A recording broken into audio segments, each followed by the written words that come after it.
Hello, and welcome to another episode of Boundless Body Radio. I'm your host, Casey Ruff, and today we have two amazing guests to reintroduce to you now. Brandon and Whitney Cawood are returning guests on our show. Be sure to check out their first appearance on episode 731 of our show, titled To Die For, the documentary, with Brandon and Whitney Cawood. Brandon and Whitney Cawood are parents-turned-filmmakers who have embarked on a fascinating quest after discovering their child's sensitivity to synthetic dyes. Their journey into making a new documentary, called To Die For, a documentary, delves into the profound impacts of these chemicals, featuring meetings with leading experts and heartfelt interviews with affected families.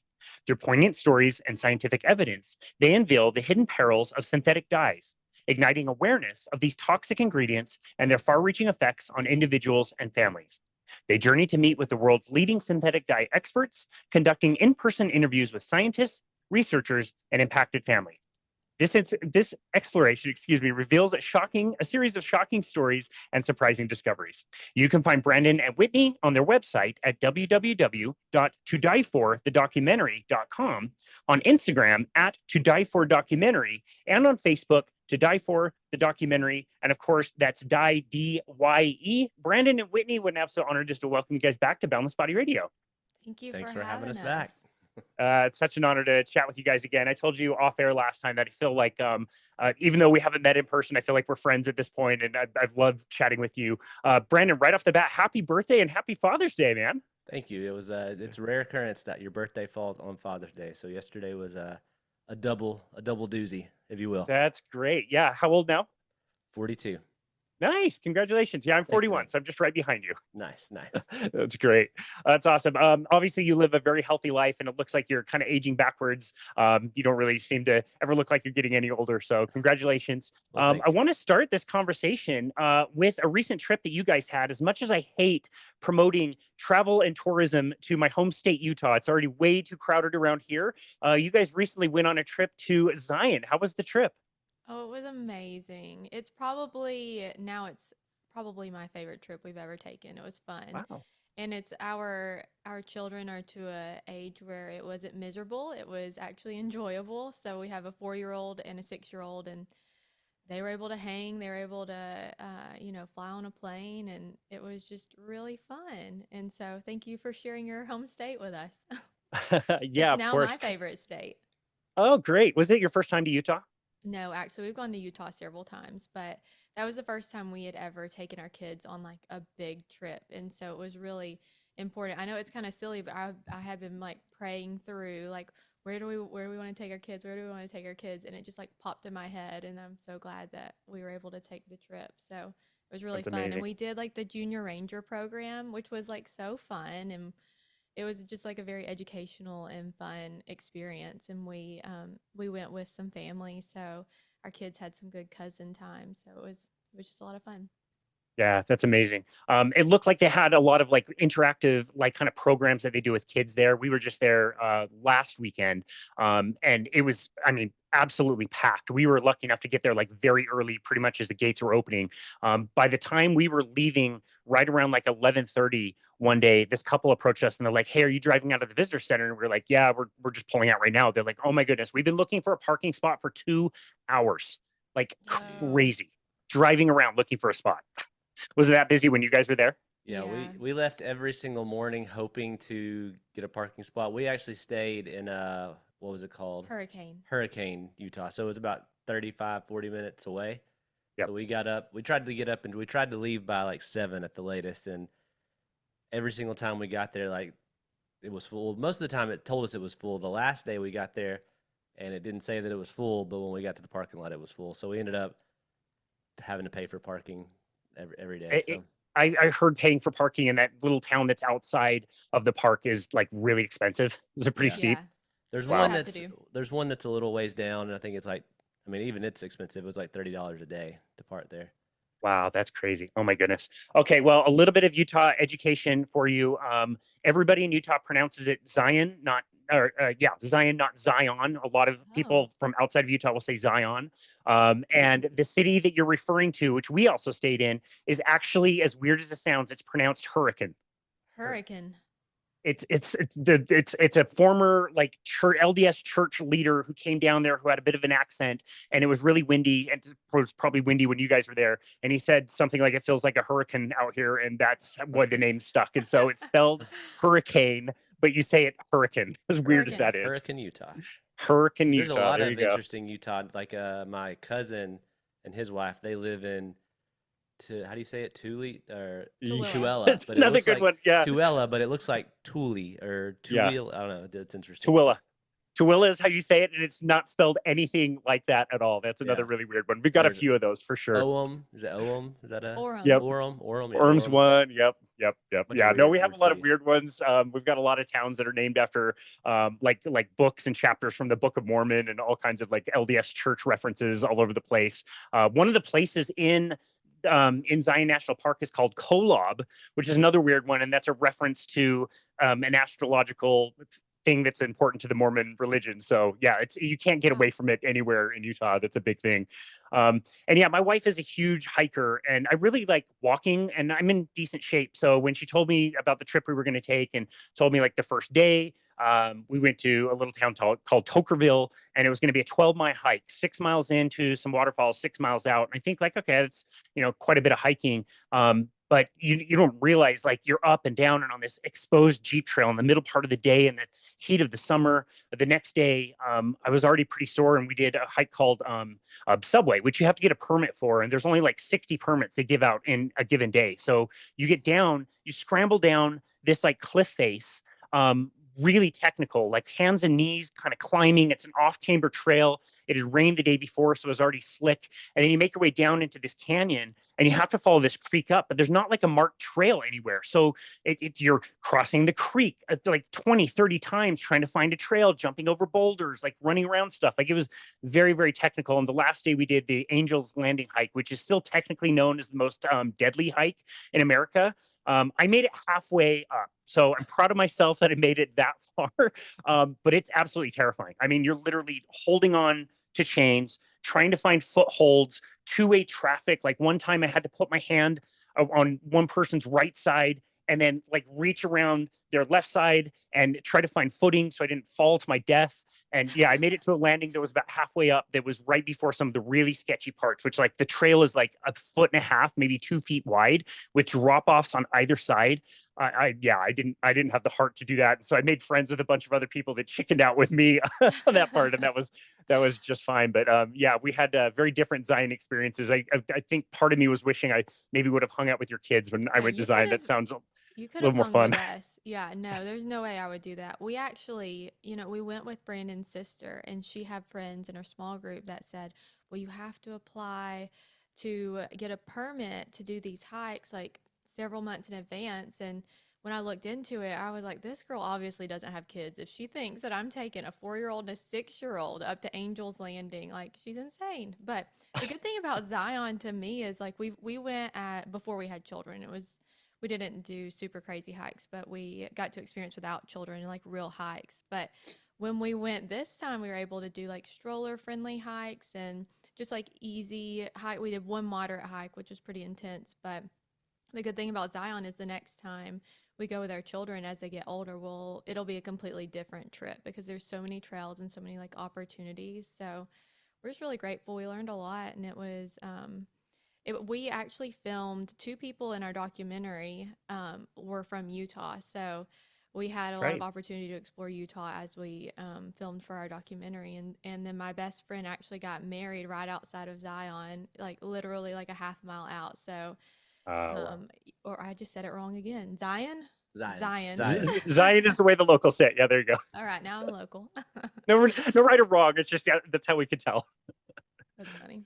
Oddly Uh, enough, we've been to Utah 3 or 4 times in the past 2 years because of the documentary. Well, 3 times because of the documentary, and then this past vacation. So Utah has been a destination we've gone to quite often over the past couple of That's years. cool. Yeah, it's a really neat place. Like one mountain bike ride I did near Moab, Utah. You start at like 10,000 feet and you descend down to the town of Moab, which is like 4,000 feet, and you're literally going through like 3 or 4 different climate zones as you go. So besides the beach, we have every kind of terrain that you can imagine. Next time you guys make it out here, let me know because I can make some recommendations of some places that are a little bit off the beaten track that do not have the crowds of Zion and have some really special places as well. A lot of people don't know about it. So if you need some tips and tricks, just let me know next time. Yeah, we would love that. Sounds good. It's awesome. Okay, so last time we chatted, I had not seen your documentary. It had not come out yet. I rented it the day that it was available, and I have to tell you guys that documentary could have been about anything. If you only kept the movie on mute and just watched it, I have to say, absolutely beautiful. You guys did an amazing job visually. That was incredible to watch. So congratulations just Aw. on that one level. Thank you. That means so much to us. That's so sweet. I mean, you have the synthetic dyes give it like the bright and vibrant kind of colors. But yeah, if you told me that this was, somebody who'd made like 10 documentaries, they perfected their craft and got really good at like a Netflix quality kind of documentary, and you guys did that on your first try, like that's insane. You guys have Oscar awards in your future or something because you I did an don't know. amazing job. Well, Thank you. luckily, I mean, this is our first film, but I make videos and photos every single day for a living. So wasn't my first endeavor into making things look good and sound good. Like that's what I do for a job. Most of it's like commercial work, short form commercials and things like that. So luckily that was in our back pocket, which is probably one of the reasons we felt like we could even take this on. Obviously, we say a lot that we were naively, what do I say? You always say naively optimistic. Yeah, we were naively optimistic. We're like, we can make videos. I do videos every day. It can't be that hard. And of course, it was a lot of work, but we had the making the actual video look good. We had that down. Yeah. So And then also, like, I'm a former teacher, and then I went into marketing. So we also have that like skill set. So it was good for us to have our own like focus as we worked on this film together. Like we kind of divided and conquered. I like from teaching, like you kind of know how to break down concepts, and you know that people can't they can't consume every single aspect about synthetic dyes. So we chose a few key takeaways that we wanted to, have throughout our entire documentary. And I think that just sticking to those basics, I think overall was really good because we wanted this to be a documentary that anyone could watch and anyone could consume. And I think, the only somewhat negative feedback we've had has really been from like a scientist that's been in the field. They're like, oh, there's so much more you could talk about. And of course, there is so much more, but we wanted this to be something that was easy to digest, and not necessarily that was a criticism, but that they would love like a companion book or something that kind of dove deeper into like the scientific aspects of it. But it was important to us that it was, easy to digest. And so it was good that we had like kind of our own skill sets, and we directed different aspects of it. And then, Brandon, luckily, he's one of these odd people that can really do anything really well. Like he has remodeled our entire house to like, he composed all the music. He Wow. obviously filmed everything. He edited everything himself, and we really kind of put the story together, working through it together and storyboarding together. But like he is unique in that he really can creatively, like I legitimately think he's probably a creative genius because I don't know anybody else that can do that many that can perform those many skills at such a high level. But Brandon toured in his 20s, like toured in a band, so his music skills kind of came in handy because we really didn't have the budget to do this. Like this is legitimately something that we just as a couple were like, okay, let's do this. We didn't have any funding. We funded the first part out of our pockets, out of our savings, and then we did some small crowdfunding. But a big portion of our documentary was funded like literally from our savings. And so we wanted to steward that money really well. So literally every single aspect that we could possibly do, we had to do it outside of like, of course, we're not lawyers. We had to hire a lawyer. We're not consultants, so we had to hire a consultant. So there are certain aspects that we couldn't do, but anything that was within our wheelhouse, like we just had to do it and to save the money. And I think one really good thing about that is like I believe that creativity comes out of Desperation. scarcity and like if you don't have the same resources as a big film, you can be more creative. And I think some of the decisions that we made were better because we were forced to be creative. Wow.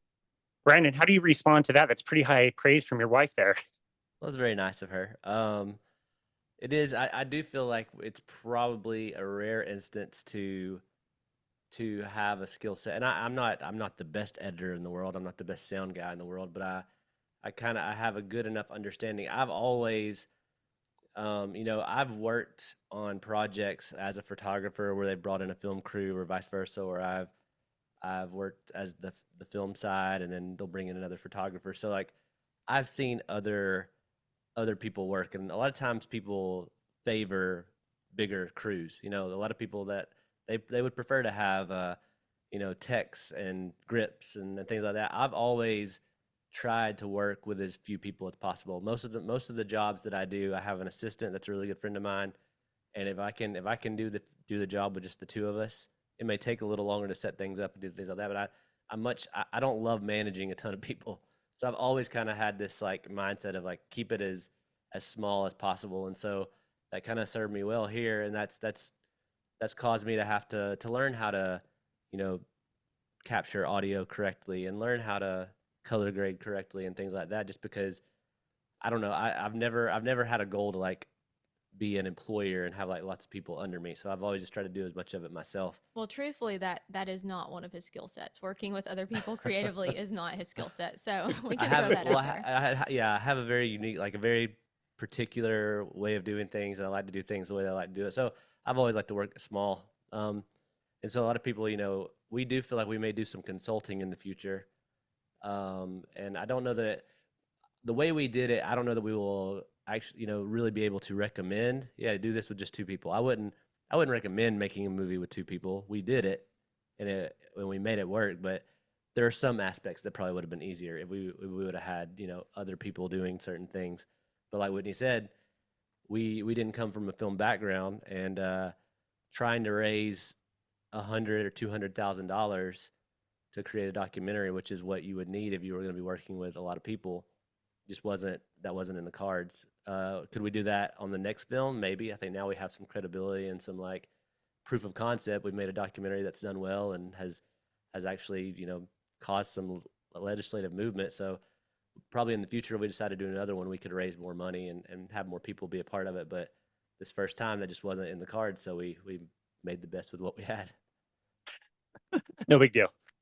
No big deal. Just knocked it out of the park on your first try doing everything yourself. Yeah, I like watching it. If you told me there wasn't, a sound crew, there wasn't a professional editor, there wasn't some, overarching like director telling the story. It's just really impressive that you were able to execute all of that and so beautifully done as well. And you hear about filmmakers. You kind of have to make your movie to be a certain standard to land on a platform such as Netflix. Now you guys are on. I believe I rented yours on Amazon Amazon. Prime. I believe you're on Apple, and there's a few others. Mhm. But you guys were shooting for a certain standard to be able to be on the highest quality platforms available. Correct? Right. Yeah, of Yeah. course. And I mean, that was the plan. Like I said, people pay me pretty good money to do these on a commercial level. So like quality we never questioned the quality. We knew our film was going to be good quality. Like that's what I do for a living. So like we knew that was going to be the hardest thing was taking all this footage. And with a documentaries are a different kind of animal. You can script and plan as much as you want, but if you're doing a documentary that has interviews, you have no idea what these people are going to say before you do it. And so the way we went about this, we basically like we knew certain points that we wanted to hit in the documentary, and so we interviewed people with these certain questions in mind. Sometimes the interviews revealed things that we didn't know, and so those became part of the film. But basically, what it was is we filmed 80% of the interviews before we even started putting the film together, and then we just had to go sit through and watch them and make a list. Okay, this person's talking about this subject here, and Whitney's written. This isn't my strong suit. I'm normally like, okay, let's use that. Let's use that. Whitney is very organized, so we sat down and we watched it. We time coded everything, and so she made like this part right here is about section or red 3, and this is where this person talks about it. And so we were able to like go back and find those pieces whenever I was editing. So that worked out good. But it was just when we were filming, we didn't necessarily have a super clear outline. It was a very vague outline, and the film just kind of evolves and becomes what it becomes as you start to put it together. So Wow. That's super cool. Well, one of my favorite parts about doing this podcast is mixing, a researcher, a scientist, a doctor working clinically, somebody studying nutrition, whatever, with also just like everyday stories. And those everyday stories should be, your normal person out there who's just starting to change their lifestyle or whatever. And like to capture both of those, I think is really, really fun and something I enjoy about the podcast. And you guys did that absolutely perfectly with the movie as well, talking to the experts and weaving in some very emotional stories and capturing some of those moments. Again, it was just really special to be able to watch that. And so before we talk about like some of the things that have changed, politically over the last few months, a few states that are kind of catching on to this, we know the Make America Healthy Again movement.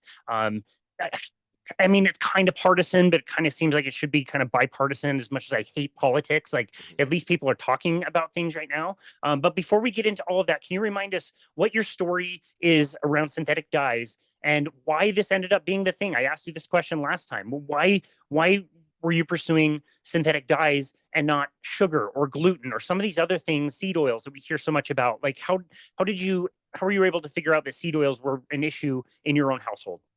Yeah, and so for us, this was really a very personal story and a story of life change for us personally. And I think that that's one reason why we were able to come at this with such passion and to give so much of our time and money to it. But we have our oldest is 6 now, but between the ages of 1 and 3, he was really struggling behaviorally. He was hitting and just had trouble with impulse control and biting. And a lot of that is normal. But the amount of times it was happening per week, and it was an almost reoccurring thing everywhere we went. It was an issue. If we dropped him off at church, we would have had an issue at church. And he did a Mother's Morning Out program, and it was really becoming an issue in that he literally even had like a teacher assigned to just him to make sure that he wasn't like hurting other kids or biting other kids or being disruptive. And so it was really becoming a big issue for us. And so I decided to look at diet because I have a lot of autoimmune issues and I have a lot of food allergies. And once I figured out what was going on with me, my body experienced a lot of healing. So I knew the power of food and that what we ate really impacted our health. And so I decided to do the Google thing, and I searched for foods that could contribute to behavioral issues in children. He doesn't have ADHD, but actually the article was for children with ADHD, and it suggested eliminating wheat, dairy, and synthetic dyes. And so we're actually on vacation at the time, and we eliminated those things. And within 48 hours, the child that was hitting and biting and having just these constant tantrums, like he just like leveled out. And really to back up for a moment, before we did the elimination diet, we were consulting doctors and therapists, and we were doing all the things, but really it was concerning that most of the days were really bad, but occasionally we would have these days that were really, really good. So we kind of felt like getting a diagnosis or pursuing that didn't feel like it would be accurate because those good days were so different than those really, really rough days. And so when we eliminated wheat, dairy, and dyes, within 48 hours, we had that child that we had on those good days, we had that child through the duration of the 30-day elimination diet. So we really, where he was maybe having meltdowns and hitting us up to like 10 times a day, we might have had 1 or 2 through that month, which was completely normal for a child that's 3. And so we were like, wow, like this is really affecting him. And so we were really expecting the wheat and the dairy to have more an effect because that is what he was consuming the most. For him, he was really only consuming synthetic dyes through his daily allergy medicine or a prescription or the occasional birthday party. Like when we went through our snacks, we weren't doing the sugary cereals or the Pop-Tarts or anything like that. Like we really had for the most part, a relatively clean house.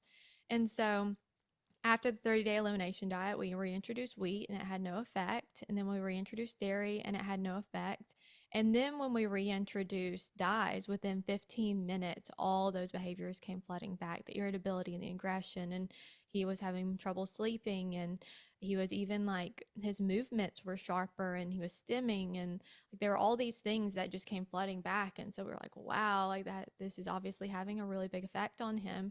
And so we avoided it as much as we could, and we saw massive improvements over the next like 6 months, and we could work through things. And we would have like bumps in the road where he would consume a dye and it would be the same thing. And we were really shocked that the places that he would consume dyes were places we wouldn't expect. We thought it would be the colorful cereals and the treats, but it would sneak in the fortune cookies and the marshmallows and the spinach wraps and the places that you wouldn't expect. So we had to become really diligent, and luckily um I'm really good at like reading labels, and he doesn't like the way it makes him feel, so he's really good at reading labels at this point. And so fast forward, the child that was having so many issues when he was 3, he's going into 2nd grade.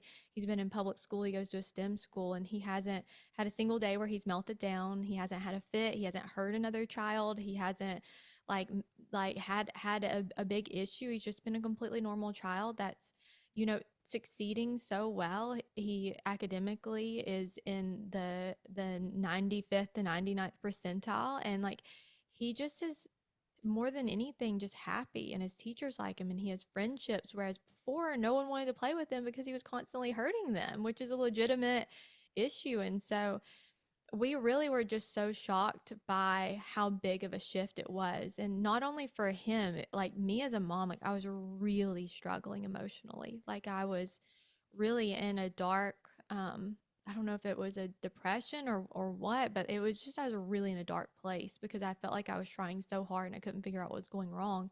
And so we eliminated it, and he made such improvements that it changed our life and it changed our family. And initially I didn't want to tell anyone because it was so it sounded so crazy. But then when I started to talk to people, they had experiences like that, or someone they knew had experiences like that. So I started becoming aware that it wasn't as rare as I thought it was. And then I created a group, and within 2 years, or well, I guess about 2.5 years now, it's grown from 0 to over 900,000 people in our group sharing similar experiences to us, or even worse experiences. Maybe their child was struggling with suicidal ideation or epilepsy, and like there's so many issues that have come up in our group. So that's what ultimately drove us to create our documentary. Is we really were surprised when I started to kind of dig into the research. We were surprised that there was so much scientific evidence. I really thought this was kind of a hippie thing that science hadn't caught up to, when we realized that there was literally 27 clinical trials just looking at children and behavior. That was insane to me, and that the science really was backing up what we were seeing as parents, and that doesn't happen very often. And so we were like, we've got something here. There's information that's available that if people knew that this is the reality, it could change lives, it could save lives. And so we knew that this was kind of something where God has taken, or we've had this terrible thing that's happened to us, and we've asked God to make it something that could help other people, and God has really used it in that way. And it's I mean, we've heard a lot of people that have had similar experiences to us. Even after the film, after watching our documentary, they eliminated it, and it has transformed their child's life. And so we have been, I think it's really a testament to the power of art and the power of just regular everyday people who join together to create something that needs to happen. And it's really been a grassroots movement. And so we're just excited to see how much progress that has come, after our film and after so much conversation has been had around it. Wow. Well, thank you for sharing that, Brandon. How is this affecting your life? Obviously, it'd be a little bit different for Whitney, and maybe has to have a lot more of the like one-on-one interaction with your son. But what do you remember from those days before you discovered the synthetic dyes?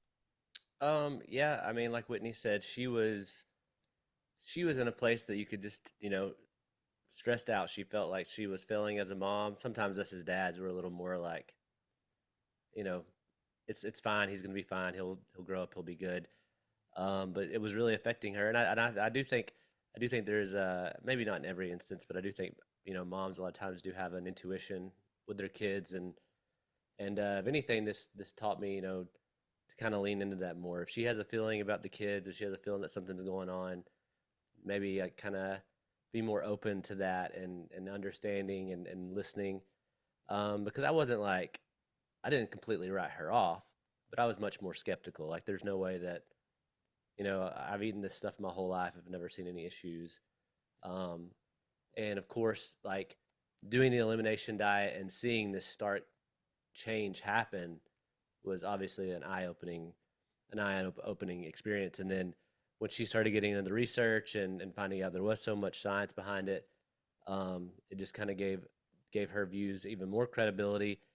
And even early on in the documentary phase, I was still probably like, I wasn't 100% dye free. If I wanted a bag of M&Ms, I was eating a bag of M&Ms. But like over time, speaking to more researchers, getting more involved with our group, like really kind of understanding, okay, this is, even if I'm not feeling a physical shift in my like mood, these dyes still could be affecting me now. Like now our entire family is completely dye free. Yeah, and So we also learned a lot more about it. And it's yeah, not just the children that are being affected. Like there's a lot of issues associated with dyes in terms of genotoxicity and cancer risk. And so once you realize that these dyes are a chemical or that there's chemicals in your food, like it's really transformed even our home into, we look at a lot more other than synthetic dyes. Like we've become aware of a lot more issues. And so it's kind of been a gradual thing for us. well, eventually you get to a point too where you're like, like, I don't want to be hypocritical. I don't want to be making a documentary and telling people they shouldn't be eating this stuff if I'm still eating it on occasion. So yeah, like, and now it's just like it like a brain shift for me. Like now it just kind of like the thought of it turns me off. You know what I mean? I wish I could, get to that point with like sugar. I would love it if sugar was like, oh, gross, but sugar's pretty like, I'm working on that. Um, but but yeah, it's been interesting to like to see something happen and just for so many people to get behind it and support it and see such a movement. Like I don't know, just, it's exciting to be a part of it. And like, um, not saying that early on I was just doing it to make a film, but it seemed like early on it was affecting our son. Um, but eventually something happened in my brain to where like this is something that nobody should like. I mean, adults can make their own decisions. If an adult wants to eat, that's fine. But it's really something that shouldn't be in children's food. It shouldn't be in children's schools. It probably shouldn't be in anything where the government is like supplying this food for free. So like, I don't know. It's been an interesting ride, and like I said, I've learned that moms do. There's something unique with moms when it comes to their children and movement and getting things like this done. You look at Mothers Against Drunk Driving. That was driven by moms who felt like there weren't laws around drunk driving. They made real change. You mentioned like the Maha movement. Obviously, like we were making this film before Maha was a thing, and so we don't necessarily like look at what we're doing as part of the Maha movement, but that movement has brought a lot of awareness to this issue, along with a lot of other issues. So just seeing like regular families and regular people like getting involved and learning about this stuff, and it's just been really powerful to see so many people like get behind something that we've been, kind of working on for years at this point. So that's been really exciting too. Super awesome timing that you guys made this, and all of a sudden you have this like political movement. And like I said, like I don't have tons of faith that government is going to change a lot of things, but the conversation is being had. Like people Right. who were not aware of dyes a year ago are at least using the word, and like there is an awareness out there. And I think you're exactly right. Like getting that awareness out there is what's so important. And yeah, like you mentioned sugar for one, and that's why like myself and so many of our listeners made our way, you know, fighting and kicking and screaming to like a very low carbohydrate or ketogenic or carnivore diet, where we're just like, this stuff just I can't stop myself. If I have a little, I want to have a lot. And it affects my brain, it affects my energy, and it sucks. But like once you kind of get past that and you do some of those elimination diets, you're right. Like you look at marshmallows and you're like, oh, that's just not food. Like it doesn't tempt me the same way. It doesn't taste as good when you know what's actually in it and what it's doing to your health. So I really appreciate that insight. I wanted to ask you about identifying synthetic dyes, especially in the context of the word synthetic. When we say the word synthetic dye versus, say, a natural dye, what is the difference there, and what things are we looking for to be able to identify it? Because one thing that you guys taught me the last time you were on is something you've already mentioned. This stuff is everywhere in places you would not necessarily expect it. So what's the difference between a synthetic dye and, say, a natural dye, whatever that means? And how do we identify it in our foods and other products that we're using? So, synthetic dyes are a chemical. So, they're oftentimes a byproduct of petroleum. So, they're man made. Natural dyes are something that is occurring in nature, like turmeric or beetroot juice or beta carotene, which is made from carrots. And so, a natural dye comes from nature. Synthetic dyes are Man-made. a man made chemical added to food to make it look more appealing for consumers. So, realistically, it's oftentimes added to ultra processed food. So, for example, if you were to make a product that uses natural or artificial flavors, whenever you add that into your product, say you want it to be strawberry flavor, you add a natural or an artificial flavor to it, it's colorless. So you have a product that tastes like strawberries, but it doesn't look like strawberries. So you add a synthetic dye to make it look like a strawberry in lieu of actually using a strawberry in your product. And the reason why manufacturers opt to do that is because it's so much cheaper to make a product that tastes like strawberries than to actually use a batch of strawberries, than to actually use like real strawberries in your product. So it is a cost issue, and it's also a convenience issue in that, every batch of strawberries tastes or looks a little bit different. And so And taste for different. some reason, us as Americans, we've gotten to this point where we expect our food to always taste the same and look the same and to be vibrant and beautiful. In reality, if you grow a garden, I mean, your food's not always going to look beautiful or perfect. Like, that's just not a reality. And so we've got to get back to eating real foods. I do think it needs to, I mean, it's a larger issue than just synthetic dyes. The reality is we wouldn't have gotten here if we were actually eating real foods. And I think one of the more demented aspects of this whole thing is that synthetic dyes are often used in like children's products, even more so than adult products. And the reason why that is because children like brightly colored foods. And so they are using them to market, to children. And I mean, I told you we're business owners, and I'm a marketer. And so I get it logistically, but the cost of using something like that, and to move away from using real foods to just fake things, that are not benefiting our health, it's insane. And so Well, and that's the main difference. And on a label, you'll find a synthetic dye. It has to be listed on the label if they're complying by the FDA standards. And so in America, it has to be listed in a very particular way. So in America, it has to be listed with the color and the number. So the dyes Color, number. yeah. So what you're going to see now, there are two that that don't necessarily follow the. Well, they still kind of do. There's one called Orange B, and one called Citrus Red 2.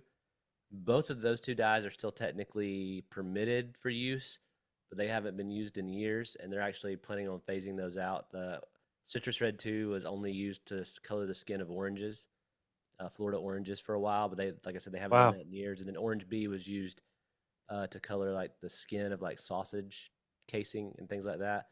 Both of those haven't been used. So all the other ones would be Red 3, Red 40, Yellow 5, Yellow 6, Blue 1, Blue 2, and Green 3. So all those have to be listed in some form or fashion in that way. It could be FD&C Red 40, or just Red 40, or Red number 40, but it's always going to have that color and a number in the United States. Now, where it gets kind of tricky is if you're traveling internationally, say you're in Europe. Europe uses like the E system, so I don't remember the exact color for number, but like E132 I think is one of the colors.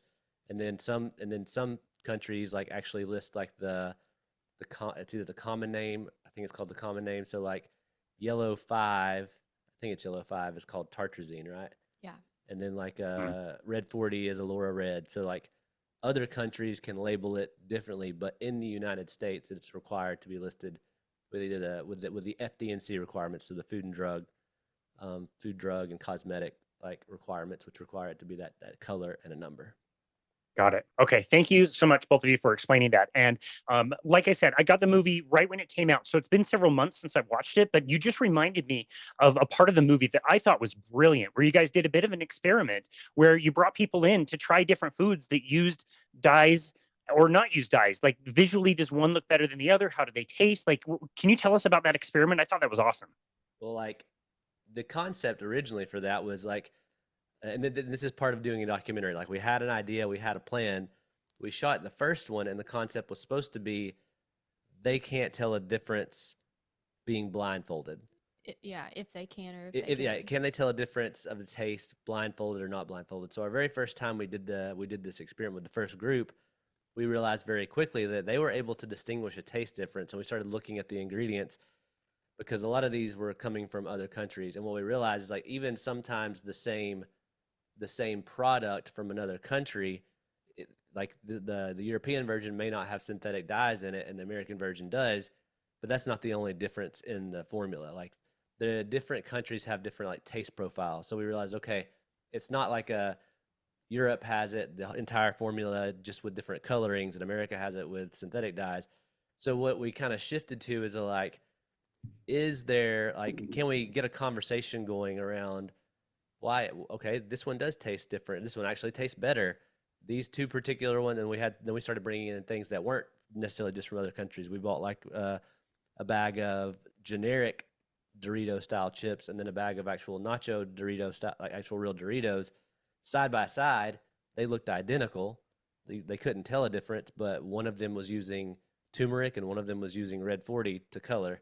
And so that was just kind of like a, can we bring in people and get a conversation going around like what really is the reason behind these dyes, and if the general population knew about these studies and knew about this research, would they say the cost risk, benefit of these dyes, would it make sense? And what we got for the most part, and of course we were doing this experiment with friends and family. This wasn't like a blind, study, like a legitimate like study, but this was just kind of an experiment that we did with our friends and family, people that we knew weren't living necessarily like a dye-free lifestyle. That wasn't something that they were necessarily doing, but the general consensus was, knowing this information, it doesn't make a whole lot of sense that companies and the government will continue to allow this, knowing the potential harm that they could have when we do have these natural alternatives that maybe they're not neon colored, but it's pretty close. So it was just a kind of a fun way to get people talking about, like there are other options, and this could be done if companies really wanted to make it happen. Yeah, no, I thought it was brilliant. Like I said, and like, how high of a priority is it that my red Fruit Loops are actually like deep red? You know what I mean? Like, it Right. doesn't make that big of a difference at the end of the day. And I thought you did a good job telling that story. And yeah, you captured a lot of stories, some of them quite emotional. I am remembering the family, at least one of the families in Utah. I believe they were in the town of Orem, which is just south of where I am. And yeah, so after 6 months getting this information out there, what has been the response by and large? What have you guys heard? Any particular stories? I know for sure, like you mentioned, your social media following, at least the Facebook page has double the amount of people that it had when we first talked in December or January, early this year, last year. So that's already been exploding. But can you tell us some of the standout things about what the response has been with the movie coming out? Yeah, so I think, I mean, it's been incredible. We've really heard a lot of stories of like individual families that have been impacted, and it's helped them, or it's helped their child, or helped a family member. And so it's really been a cool like grassroots movement in that somebody will watch it and then they'll share it with 15 other people. So we don't have like we don't have a budget at all really to market this. So it's been really cool to see that. But I think really what we weren't expecting, and of course, our call to action at the end, if you've watched our documentary, is to share your story, to use your scope of influence, and then to obviously like write your legislators, because we knew logistically it was not going to happen without legislative change. And I mean, you as a consumer, you do have a lot of power to persuade companies to not use synthetic dyes if you write them, or if you stop buying their product. That's a powerful tool, but it's not going to work for everything. And even in speaking to school systems and people in poverty, when you look at that, it really needs to be legislative, because there's a whole group of people that's never going to hear this information. And I do think it's going to eventually get out there. But our call to action at the end was to write your legislators, and we were really shocked. And not all of this is because of us. Of course, we just had a small part in this. But when our documentary came out, the day after, and this is a testament really to God's timing, the day after our film came out, they banned Red 3 nationwide. And so that was powerful, because that's obviously like a massive part of our documentary, is talking about Red 3 and how we've known that it's cancer causing since 1990. And so 35 years later, they finally addressed it because of so much public pressure. But really, I think some of the coolest aspects has been like seeing how this has impacted us at a state level. Because, organizations like CSBI have petitioned the FDA to relook at synthetic dyes and to address this issue for decades.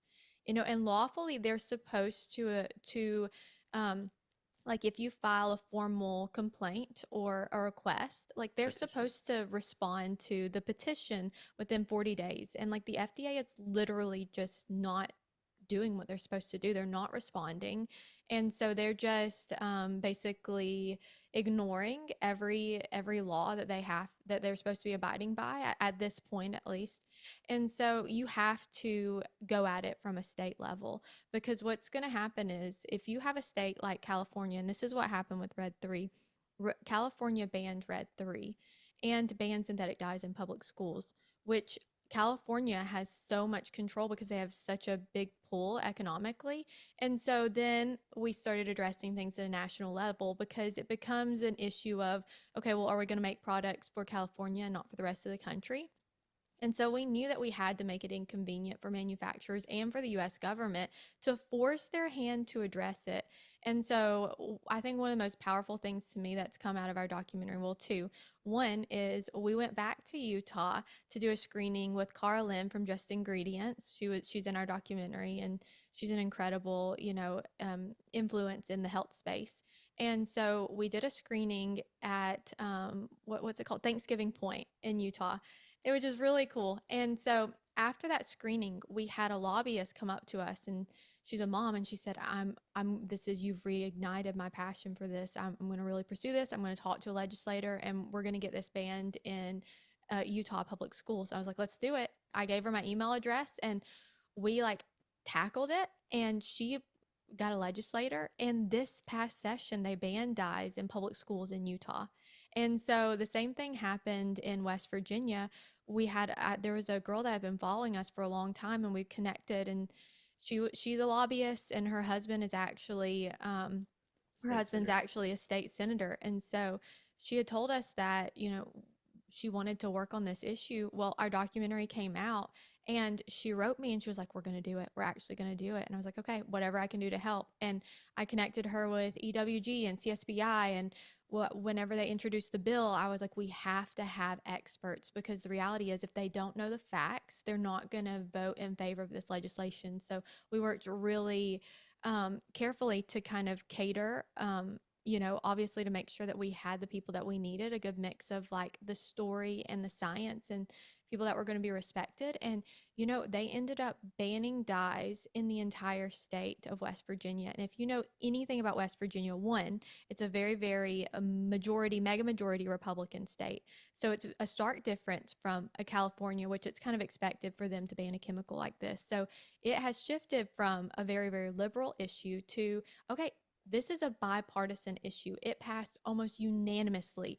There was actually a Democrat that stood up, and he said, he's always been in the minority in West Virginia. And he said, this is the kind of legislation that we need to be passing.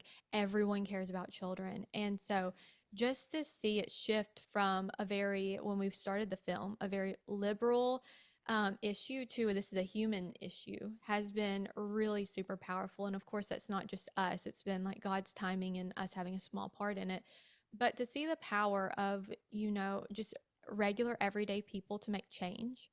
These were just moms. And then in West Virginia, she was a mom that's a lobbyist, and she got her husband to watch the documentary, and look what happened. And so it's been really cool to see all the moving parts, and to see how it can actually have, long-term change. And then fast forward, we were invited to the HHS meeting where Kennedy and all the people were addressing synthetic dyes, and they even he got up there and he said, if it weren't for states like Utah and West Virginia, and he named a few others, then we wouldn't be here addressing synthetic dyes. And so like that was so powerful to see how all these people came together and every single person did their own part, and it actually made change. And so it's been really cool. It's great to live in a country where where people can actually make real change.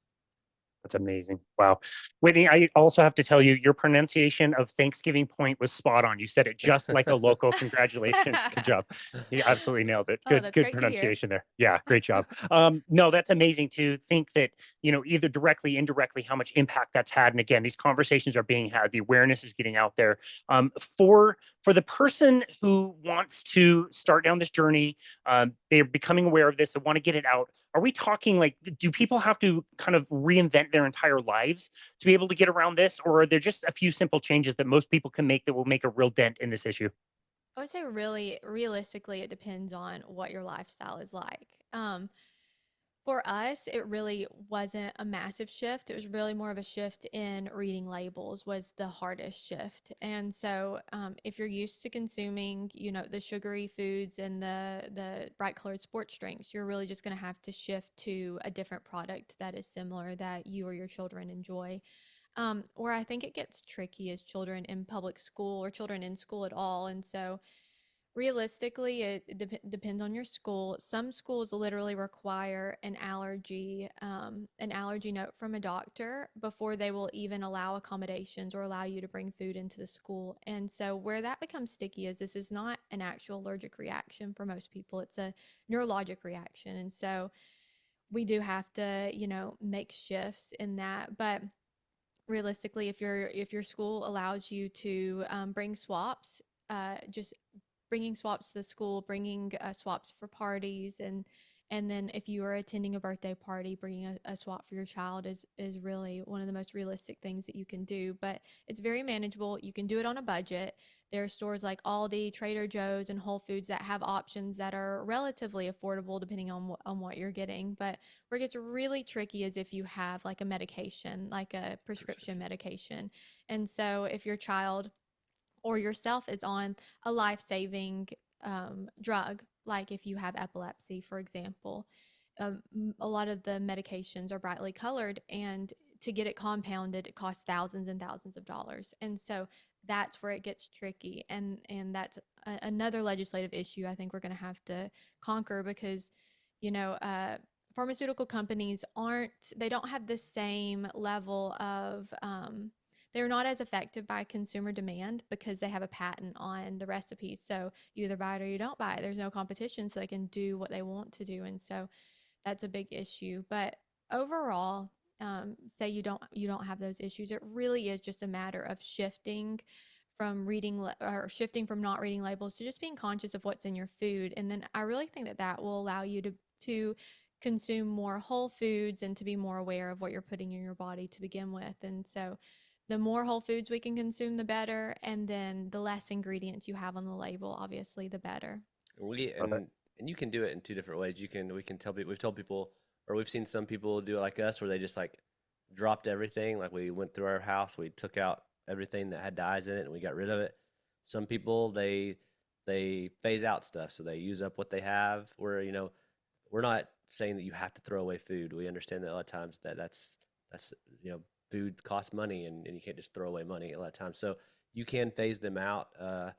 Like Whitney said, we have a lot of resources on our website. If you go to dieforthedocumentary.com/resources, we have a 30-day elimination like diet process, like a 30-day process of getting rid of dyes, kind of teaching you how to read labels. We've got all kinds of resources to different like Whitney calls them swaps, basically like a one for one. If you really like Pop Tarts, well, here is a type of a top Pop Tart product you can get that doesn't have synthetic dyes. So we have a lot of things like that list and things like that. So there's a lot of resources on our website that will help.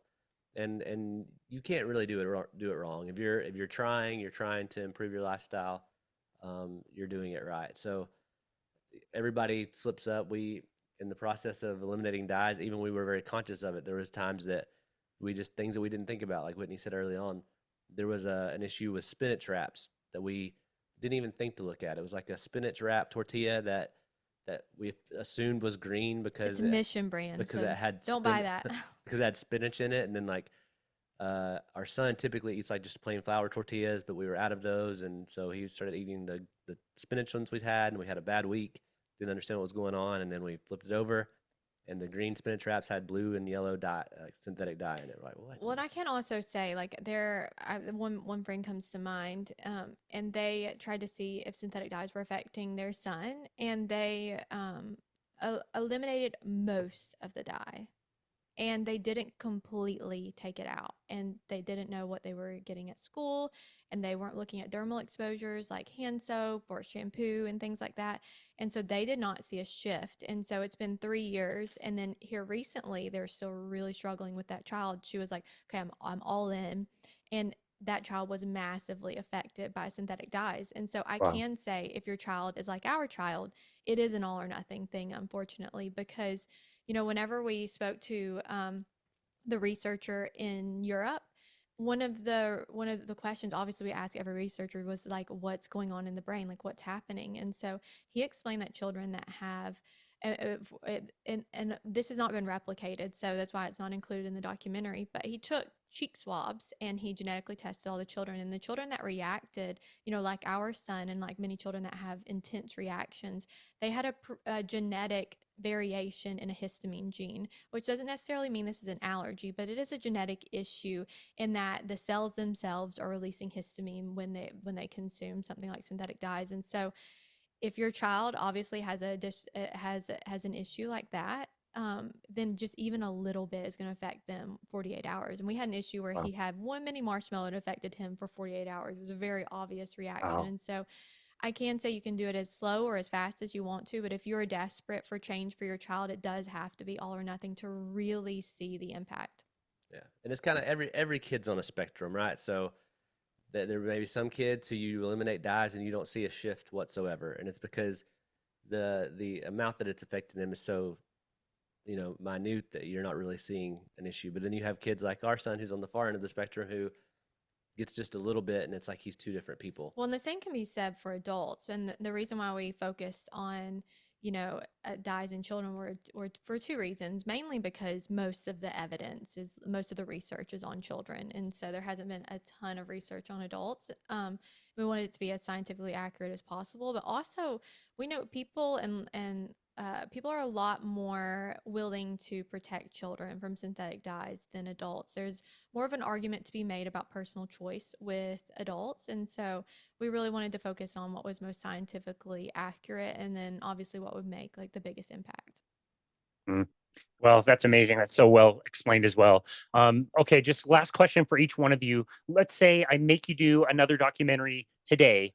What is the next thing that you're kind of like thinking about? So keep it like health related, but is sugar the next thing? Is seed oils the next thing? Is toxic mold in your house the next thing? Is it sunlight is the next thing? Like, what are you guys thinking about as far as like if you were to make another one? Is there Well, another like thing? yeah, Brandon's is not health related. I can say that probably. Well, not. I mean, Okay. he's saying keep it in that space. Well, I think you should say both. I we've- think I Say have both. explored all the things that you said. I think is interesting. I have a friend that her child has been so impacted by mold. It has been life changing. So that is very interesting to me. And then also like the instances of like autoimmune issues, like where has that come from? Like I think that would be really interesting to explore because there's a lot of research on that.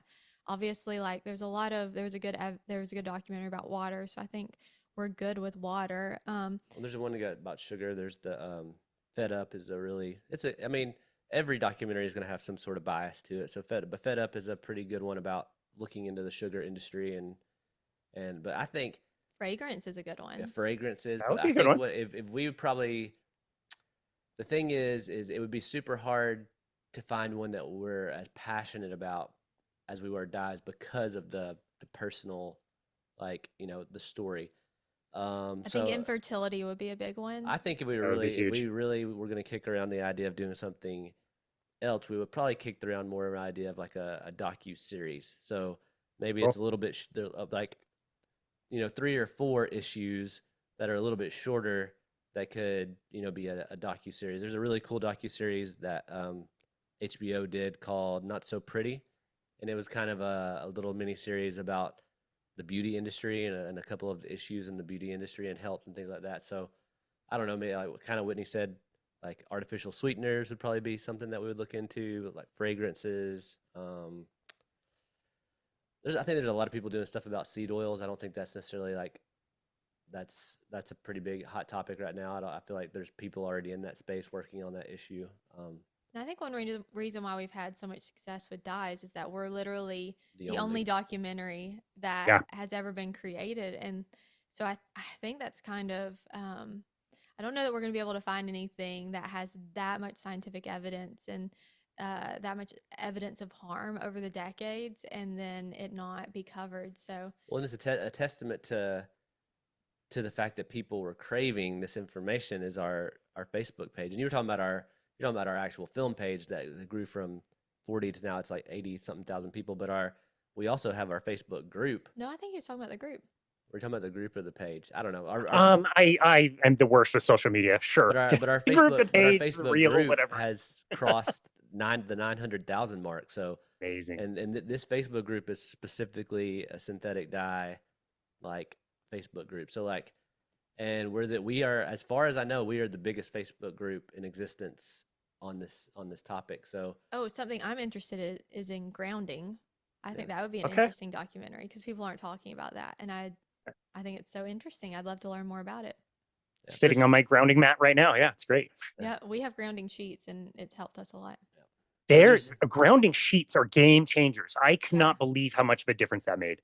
Yeah. Yeah, us too. Aside from removing synthetic dyes, it's been like the quickest, most obvious, like thing that we've ever done that we can say, okay, that for sure is the reason why X, Y, and Z improved. Like all the other things in my health, like eating clean and things like that, it has, there's a lot of healing, but healing takes time. But grounding, we were like, I was really shocked. And then also movement. I think it's there's kind of this massive like epidemic where children are sitting still and they're not outside. There's no free play. They're not touching, the ground. There's so much healing that happens while we're outside and in nature. And like God has very cleverly creative ways to give us healing. And I think that us being stuck inside, like we're missing out on a lot of that. I love Okay, that. that now talking through this storyboarding, I think grounding's my number one now. Well, also Okay, here we go. one more interesting documentary that would be cool, and it's kind of touched on, but I went through like in my life in particular, I at one point had a very big extreme like weight loss journey, and I've kind of seen that happen. That happens with a lot of people where they like. I was never like extremely overweight, but I was in the like 240 pound. You lost 70 range. Wow. pounds. He That's- lost 70 Wow. pounds. This was I was heavy most of my life, heavy most of high school. In my early 20s, I ended up going from like 270 down to like 180. That's amazing. Wow. And so, but I've seen this pattern of people that do that in life, and like, of course, there's people who get like gastric bypass and things like that, but it's very hard when you do that.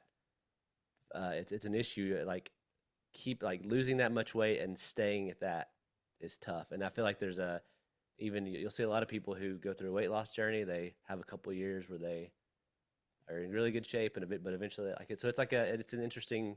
I don't know. That's an interesting avenue to travel down to, like the That's mental crazy. part of it and like learning habits growing up. I don't know. So Yeah. there's all kinds of health. There's all kinds of directions we could go. We don't even know we're gonna make another documentary. We're just like, Hey, you know what? If nothing else, maybe we can make another podcast episode and go a little deeper into your weight loss. For the people that are listening and not watching, to hear Brandon say that he's lost as much weight as he has, you could tell you did it the right way because you don't look like you've been overweight a day in your life. So congratulations to you. That is a really cool angle. And yeah, like I said, maybe we should have you on again some other time so we can go a little bit deeper into I that. just started another health journey. Like, this is funny too. So right now I've lost about 12 pounds in the past couple of months. Wow. I used ChatGPT to come up with a nutrition plan for me, which was pretty Nice. Well, it's basically what you're saying. I mean, but we've always eaten whole foods, but I think there's probably some insulin resistance there, and So The like biggest thing I've he's done is cut eating, out sugar. Like yeah, I'm not but like eating any added sugar, and that's been the main key. oh, yeah, Amazing. and then eating a lot more protein, and then I mean, we've always eaten a lot of fruits and vegetables, but just specific, like he's done more berries and things like that while he's, where he's at right now. But yeah, it's been like you said, keto and things like that, but that has had a lot of healing for us Well, and just the individually. way your metabolism changes over, like, whenever I did do my fat loss journey in my 20s, like a lot of it was just, it happened a lot quicker. You know, I don't need, I don't, and I did it kind of healthy, kind of not. Like He I did was, not do it healthy. yeah. He's And so it's lying. just kind of I don't know.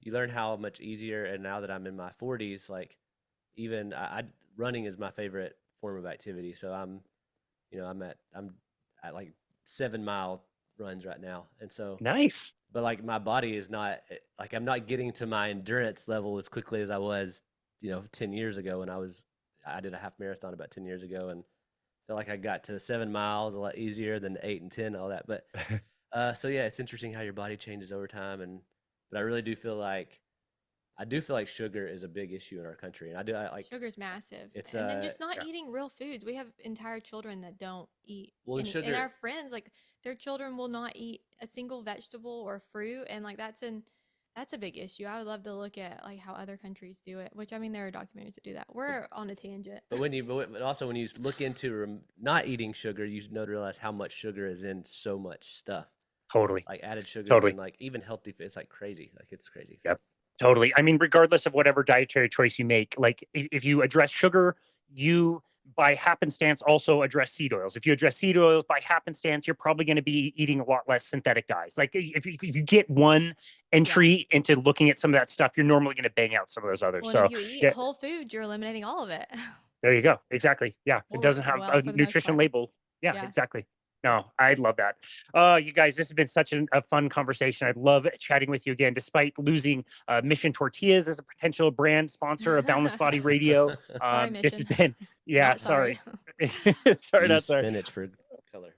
Yeah, Or there you go. spiritual. That's amazing, you guys. It's so cool to see the project that you chose, knowing that you did it with the best intentions, knowing that you did it quickly too, by the way. You had not been working on this for like a decade. I see a lot of people start these kind of documentaries and get so caught up in the details and the minutia that the movie never comes out and it doesn't help people. That's definitely something I noticed. You guys got it out there in such a high quality way. It has just the right amount of information to get people interested in this stuff. And I'm so glad that coincided with some of the political changings right now and people are becoming aware of it. So amazing job. You've set your bar very, very high for yourselves. If you ever do make another documentary, it's going to have to be very high quality. But for now, Brandon and Whitney, where can people go to find you and connect with you and your work?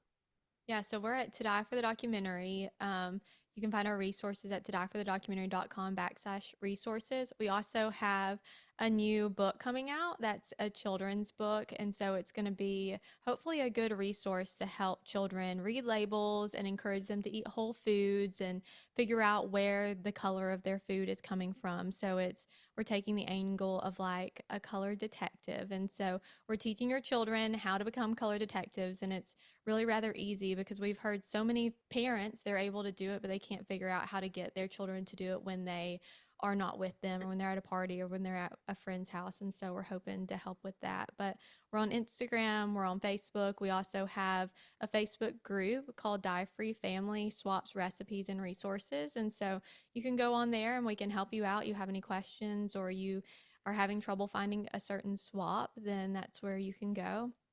But you can also see our documentary on Amazon and a few other platforms. You can find that on our website. So here we are.